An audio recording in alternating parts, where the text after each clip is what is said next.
Avez-vous déjà voulu en savoir davantage sur l'univers des geishas? Dans ce cas, j'ai le livre idéal pour vous. Je veux vous parler du journal d'une geisha d'Arthur Golden. Dans ce roman écrit comme un journal, Sayuri, alors enfant, est vendue par son père à une maison de plaisir. Elle va, à partir de là, commencer sa formation pour devenir geisha.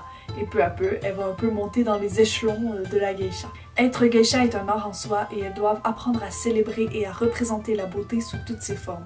Physiquement, bien entendu, en portant des magnifiques kimonos très colorés et en se coiffant d'une certaine manière et en se maquillant suivant certaines règles, mais elles doivent également danser, chanter, apprendre à jouer du shamisen, qui est une sorte de guitare japonaise. Elles doivent tout le temps se mouvoir avec élégance et apprendre l'art de la conversation. Davantage qu'un métier, être geisha, c'est une manière de vivre. Le point de vue de Sayuri permet d'en apprendre beaucoup sur cet univers, mais également de le voir sans jugement. L'auteur aurait pu aborder un point de vue occidental sur la question, ce qui selon moi aurait tout gâché, mais non. En fait, il s'efface complètement pour laisser la place à Sayuri.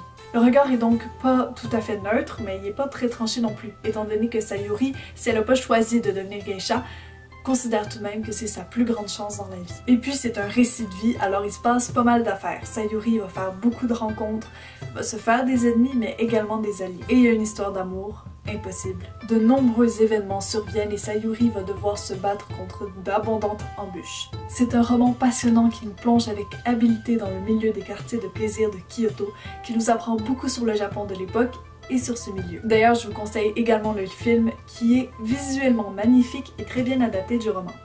C'est rare que je dise ça. Et voilà, cette série de vidéos est maintenant terminée.